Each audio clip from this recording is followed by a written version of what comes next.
Bonjour à tous pour cette nouvelle capsule de l'étape numéro 17 qui a été écrit, ce fichier a été écrit le jeudi 16 janvier 2020. Voilà, donc il y aura deux séquences parce que cette étape numéro 17 et l'étape même numéro 18 sont des étapes assez longues et comme je veux faire des capsules vidéo, capsules étant petit, je vais essayer de faire ça en moins de 15 minutes à chaque fois. Voilà. Ceci étant dit, nous sommes à l'avant-dernière étape numéro 17, ce qui ne veut pas dire que c'est la fin des capsules vidéo. Les capsules vidéo vont continuer par rapport à tout ce qui a été écrit après l'étape numéro 18. Avant de naviguer sur les différents fichiers, je vais vous donner une comparaison. Vous êtes en pleine mer, c'est une mer d'huile. Vous êtes seul sur votre barque, sur un océan d'eau de mer, et chaque goutte d'eau de cet océan représente un fichier à lire et relire éventuellement, pour le comprendre et pour l'apprendre. Votre subconscient va prendre chaque phrase qui vous concerne, et la partie consciente de votre personne pragmatique va essayer de comprendre comment marcher sur ce chemin qui vous implique sur une route où vous serez seul, complètement et totalement seul. Je suis à votre entière disposition si vous avez des questions. Après la parution de ces 18 étapes, nous allons pouvoir échanger, car il y a matière à discuter et à échanger sur ce chemin.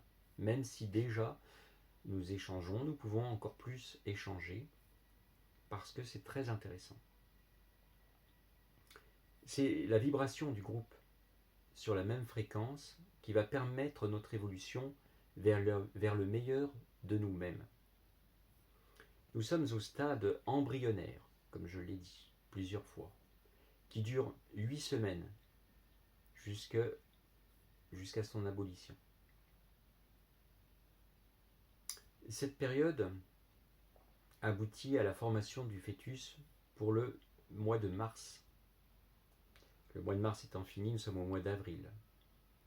Je vais donc vous raconter l'histoire de Lumière. Lumière, c'est le nom du personnage. Voici l'histoire de Lumière, c'est son nom, qui va vivre une aventure formidable, exceptionnelle. Je vous laisse découvrir. Bonjour, je m'appelle Lumière et je viens d'arriver dans le groupe Régénération Cellulaire grâce au prana, essence de vie. Je mange comme tout le monde, parce que tout le monde fait comme ça depuis la nuit des temps. Je fais comme tout le monde, même s'ils sont nombreux à avoir tort. À tort ou à raison, je suis comme tout le monde. Je mange de la viande, des légumes, des fruits et tout ce qui se vend dans les grandes surfaces, même si 99% est nocif pour ma santé. Je continue cette alimentation qui détruit mon corps au cours du temps qui passe. Voilà. Alors je suis parmi vous pour changer tout ça. Par où dois-je commencer ? Faut-il lire tous les fichiers pour comprendre comment ça fonctionne ? Faut-il poser des questions pour avoir une réponse à mes questions ? Parfois j'ai envie de poser une question mais je n'ose pas devant tout le monde. J'ai peur d'être ridicule. Je n'ose pas poser une question en message privé pour ne pas déranger, car nous sommes si nombreux. Si tout le monde pose une question, cela fait plus de 600 questions. Pourquoi dois-je boire mon urine ? Ça aussi c'est une question. Même si je sais que la formule est dedans, même si je sais que mon corps a transformé les éléments de la formule et qu'elle est adaptée uniquement pour mon propre corps,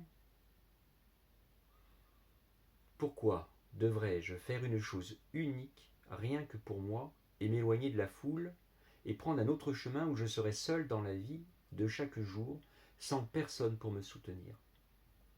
Être seul dans cette démarche d'amour envers moi-même être seul dans le silence de la foule qui hurle leur haine de la vie? Pourquoi devrais-je être la seule personne à manifester dans le silence de mon âme? Quand dans la vie de chaque jour, je dois lutter pour refuser les offres de consommation, pour mettre dans mon estomac une chose qui va avec le temps me détruire petit à petit feu.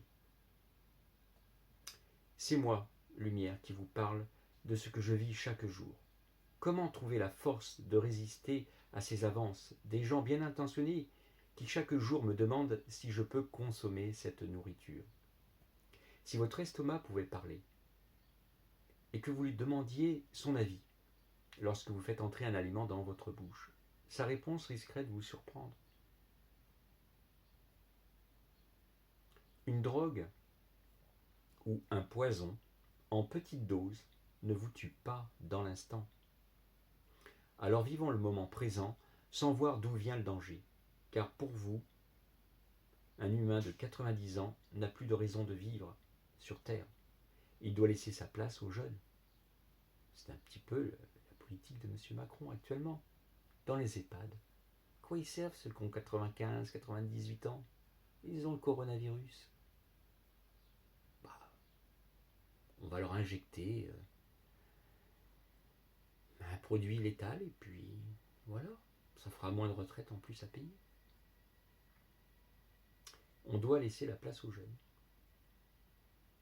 C'est ce que pense la foule. C'est inscrit dans l'inconscient collectif. Mais ce n'est pas dans les capacités du corps, car nous pouvons vivre des siècles si nous pouvons éviter l'accident ou la maladie. Évidemment, si on se fait renverser par une voiture qui arrive à 130 km/h, on a très peu de chances de s'en sortir, on est d'accord. La maladie, on peut aussi l'avoir, même si on est pranique. Ça ne change rien. Il faut juste prendre bien soin de son corps. Actuellement, nous ne sommes pas immortels. Mais nous avons une parcelle d'éternité en nous, une clé pour déverrouiller un vortex et avoir un accès à la possibilité de fixer nos cellules dans l'éternité, pour vivre chaque jour un privilège, celui de vivre, si nous avons la gratitude de reconnaître que cette capacité nous est donnée par la source de la vie. Un pranique qui développe des siddhis et commence des soins sur des personnes doit avoir l'humilité et la gratitude qui va avec cette fonction. Prendre le mal des autres en puisant dans l'énergie de la source sans reconnaître que cela ne provient pas de notre propre force doit être dit et doit être évacué de notre corps physique par des pratiques spéciales. Vivre sans limite en prenant soin de son corps, cela vous convient-il?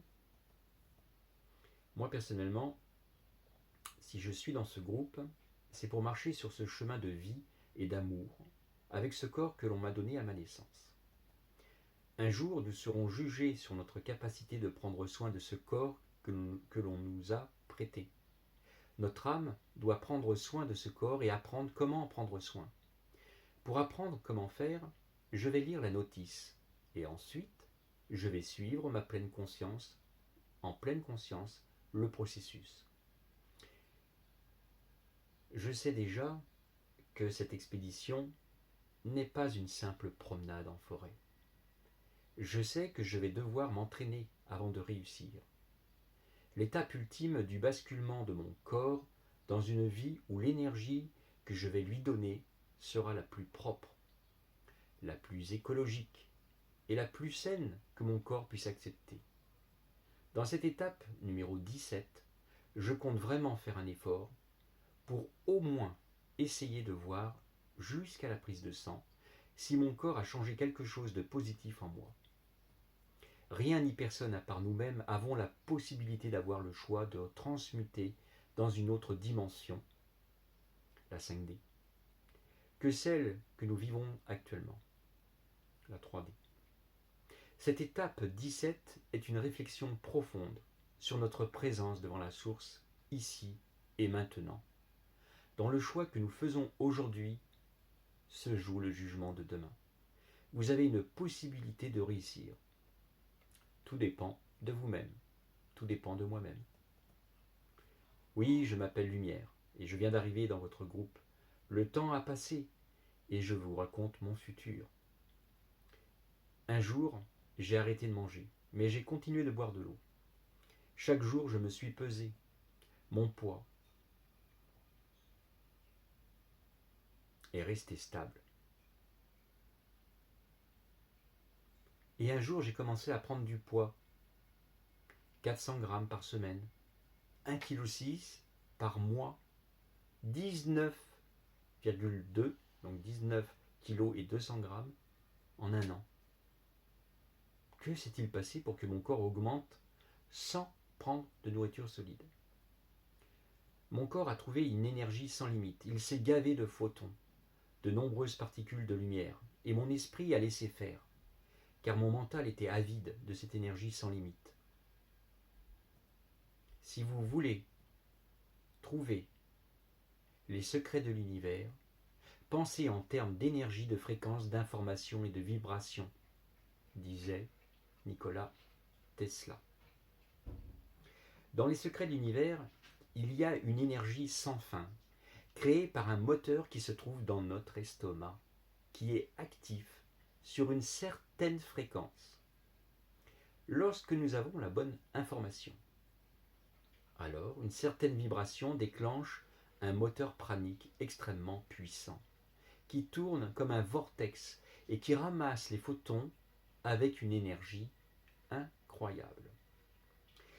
Une méditation pratiquée dans le plus grand silence, dans une obscurité totale, allongée, pas assis, allongée, avec un son dans les oreilles, durant au moins 2 heures, provoque immanquablement une vibration entre notre premier et deuxième cerveau qui met en route un vortex, le vortex pranique, qui va nous fournir une énergie comme vous n'avez jamais eu dans toute votre vie. C'est la fabrication d'une résonance magnétique sur l'eau de notre corps qui filtre notre sang, ce sang imprégné des éléments de la formule et qui provoque une eau précieuse que notre laboratoire intérieur a fabriquée. Après cette méditation, je vous recommande de faire Amaroli et le miracle sera inscrit dans votre corps. Ce que je vous explique est d'une simplicité tellement simple que beaucoup de personnes la refusent, que même des scientifiques la refusent. La chloroquine, utilisée depuis 40-50 ans. Tellement simple. Non, M. Raoult, il a dit ça, mais on va le tuer, on va l'éliminer, c'est pas possible. C'est trop simple. Des fois, les choses simples sont les meilleures. Je vous donne rendez-vous pour cette deuxième séquence de l'étape numéro 17, l'avant-dernière étape. Cette capsule est finie. Je vous remercie de votre attention et je vous donne rendez-vous dans la deuxième séquence de l'étape numéro 17.